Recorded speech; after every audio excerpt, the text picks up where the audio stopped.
老板在哪里哦？不会装耶，老板。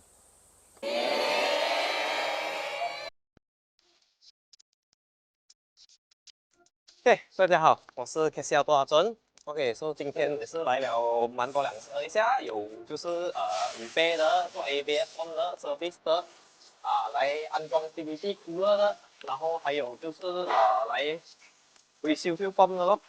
这辆车呢，它就是上了手牙，应该大家都很清楚了。上一次那300多匹的时候，它的动力已经是不够了，今天我们来那个 fuel pump，然后再加高它的那个 fuel regulator 的 pressure。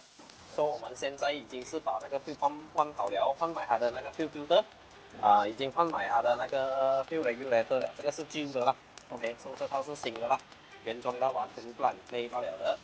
我们现在这换好了之后，我们要做一个 fuel pressure test， 看一下它的 fuel pressure 足够没有。OK，看到它大概是在70多个 psi。你看我们放了之后，它的 pressure 也是还可以想象着一下，它才慢慢掉的。老板在哪里哦？不会装耶，老板。OK，现在可以看他们已经是在安装这了的。